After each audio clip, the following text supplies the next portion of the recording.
அனைவருக்கும் வணக்கம். திருநெல்வேலி ஜோதிடர் சொக்கலிங்கம் என்ற யூடியூப் சேனல் அது வரைக்கும் 1000க்கும் மேற்பட்ட பெயர்களுக்கு நான் பலன்கள் பதிஞ்சிருக்கிறேன். ஸோ இந்த சேனலை சப்ஸ்கிரைப் பண்ணிவிட்டு ஹோம் பேஜில் போய் வீடியோஸில் பார்த்து அந்தந்த பேருக்குடையவங்க உங்கள் பேர்களுக்குள்ள பலன்கள் தெரிஞ்சுக்கோங்க. குறிப்பாக அந்த வள்ளி மீனா அப்படிங்கிற பேருடையவங்க உங்கள் குடும்பத்தில் சொந்தக்காரங்களே நட்பு வட்டாரத்தில் இருந்தாங்கன்னா அவங்களுக்கு நம்ம வீடியோ லிங்கை தயவு செஞ்சு ஷேர் பண்ணுங்கள். நிறைய நண்பர்கள் ஜோதிடத்தி மேல் பற்றுக்கொண்டு நிறைய இடங்களில் ஜோதிடம் படிச்சுமே ஒரு ஜாதகத்தை கையில் கொடுத்தா பலன் சொல்ல திணறக்கூடிய ஜோதிட நண்பர்களுக்கும் ஏற்கனவே தொழிலாக பார்த்துக்கிட்டு இருக்கிற ஜோதிட நண்பர்களுக்கும் இந்த ஜோதிட பரிகார புத்தகம் மக்கள் மத்தியில் நீங்கள் தைரியமோ துல்லியமோ பலன் சொல்ல உதவும். ஜோதிட பரிகார புத்தகங்கள் லிஸ்ட்டை பிறப்பாங்க. ஸ்க்ரீன் ஸ்க்ரோல் அப்படியே டெலிகிராம் நம்பருக்கு மெசேஜ் பண்ணிங்க அப்படின்னா என்னுடைய புத்தகங்களுடைய லிஸ்டிங் விளக்கங்க தரேன். பார்த்துட்டு தேவையான புத்தகங்கள் வாங்கிக்கலாம். அஸ்ட்ராலஜிக்கல் கன்சல்டேஷன் ஜாதகம் பார்க்க, ஜாதகம் எழுத, பிறந்த குழந்தைகள் தரிச பேர் சூட்ட, திருமண பொருத்தம் துல்லியமாக பார்க்க, குலதெய்வம் அறியாதவங்க குலதெய்வம் அறிய, அஸ்ட்ரோ நியூமராலஜி, அஸ்ட்ரோ நேமாலஜி, ஜாதகமே இல்லாதவங்களுக்கு பலன் சொல்ல போன்ற அஸ்ட்ராலஜிக்கல் கன்சல்டேஷனுக்கு தாராளமாக நீங்கள் அணுகலாம். குறைந்த ஒரு தட்சணையில் தரமான ஆலோசனைகள் வழங்கப்படும். நேரில் வரணுங்கிற அவசியம் கிடையாதுங்க. ஃபோன்லேயே பலன் சொல்லிடுவேன். சரிங்க, இன்னைக்கு பதிவுக்குள்ள போவோம். வள்ளி மீனா என்ற பெயருக்கான 50 வகையான நேமாலஜி பலன்களை பார்ப்போம். ஃபஸ்ட்டு பாயிண்ட்டு அழகானவங்களாக இருப்பீங்க. ரெண்டாவது பாயிண்ட்டு ஆடம்பர பிரியரையாக இருப்பீங்க. மூணாவது பாயிண்ட்டு ட்ரெஸ்ஸிங்ஸுக்கு முக்கியத்துவம் கொடுப்பீங்க. நாலாவது பாயிண்ட்டு வேலையில் ஒர்க்லோடு உங்களுக்கு அதிகமாக இருக்கும். அஞ்சாவது பாயிண்ட்டு உங்கள் வீடு எங்கே அமைஞ்சாலும் வீட்டுக்கு பக்கத்தில் கோவிலோ சர்ச்சோ மசூதியோ ஒரு வழிபாட்டு ஸ்தலம் கண்டிப்பாக இருக்குங்க.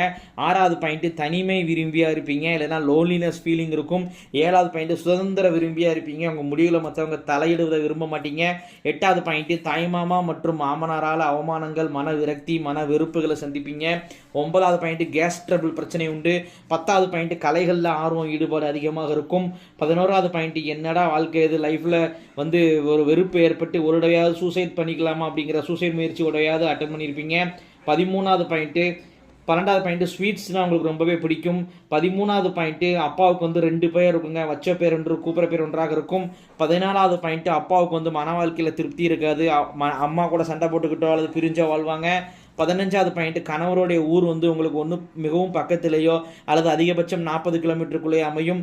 16வது பாயிண்ட்டு கணவருக்கு எப்போதும் ஏதாவது ஒரு ஹெல்த் பிரச்சனை இருந்துக்கிட்டே இருக்கும். 17வது பாயிண்ட்டு தாய்மாமா உறவு பகையாகும், இல்லைனா தாய்மாமா மேலே வெறுப்புகள் இருக்கும். 18வது பாயிண்ட்டு ஸ்கின் அலர்ஜி பிரச்சனைகள் இருக்கும். 19வது பாயிண்ட்டு உங்களுக்கு எப்போதும் பணத்தின் மீதும் குடும்பத்தின் மீது தான் சிந்தனைகள் அதிகமாக இருக்கும். 20வது பாயிண்ட்டு குதிங்கால் வழியால் அவதிப்படுவீங்க. 24வது பாயிண்ட்டு தூக்கம் லேட்டாக வரும். 22வது பாயிண்ட்டு சொந்த தொழில் நீங்கள் செய்யக்கூடாதுங்க, செட் ஆகாது. 24வது பாயிண்ட்டு சொந்த வீடு யோகம் உண்டு. சரி, 24வது பாயிண்ட்டு கன்னி உண்டுங்க உங்கள் குடும்பத்தில். கன்னின்னு சொன்னால் குறைஞ்ச வயசில் இறந்து போன ஒரு பெண் குழந்தை தான் கன்னின்னு சொல்லுவோம். உங்கள் குடும்பத்தில் இறந்து போயிருப்பாங்க. அவங்க அவசியம் வழிபடணும். கன்னி தெய்வ வழிபாட்டு முறைகள் A to Z அப்படிங்கிற புத்தகமே போட்டிருக்கிறேன். டெலிகிராம் ஆப்புக்கு தொடர்பு போனீங்கன்னா அந்த புத்தகத்தை அனுப்பிச்சிக்கிறேன். அதன்படி கன்னி தெய்வ வழிபாடு முறைப்படி செஞ்சுக்கோங்க. 25வது பாயிண்ட்டு உங்களுடைய ஆத்மார்த்தமான தெய்வம், முன் ஜென்மத்தில் நீங்கள் ரொம்ப வேண்டி விரும்பி வழிபட்ட தெய்வம், இந்த ஜென்மத்தை அர்பாலிக்கு நிற்கிறது யார் அப்படின்னு கேட்டிங்கன்னா சத்யநாராயணர் தாங்க. இத்துடன் வள்ளி மீனா என்ற பெயருக்கான 25 வகையான நேமாலஜி பலன்கள் முடிவடைகின்றன. பேரை வச்சே 25 பலன்கள் சொல்கிறேன் அப்படின்னா ஜாதகத்தை சின்ன அதிகமாக அவ்வளோ துல்லியமாக சொல்லுவேன் அப்படிங்கிறத யோசிச்சு பாருங்க நண்பர்களே. ஸோ ஒரு முறை அஸ்ட்ராலஜிக்கல் கன்சல்டேஷனுக்கு வாங்க. நன்றி நேயர்களே, நன்றி, வணக்கம்.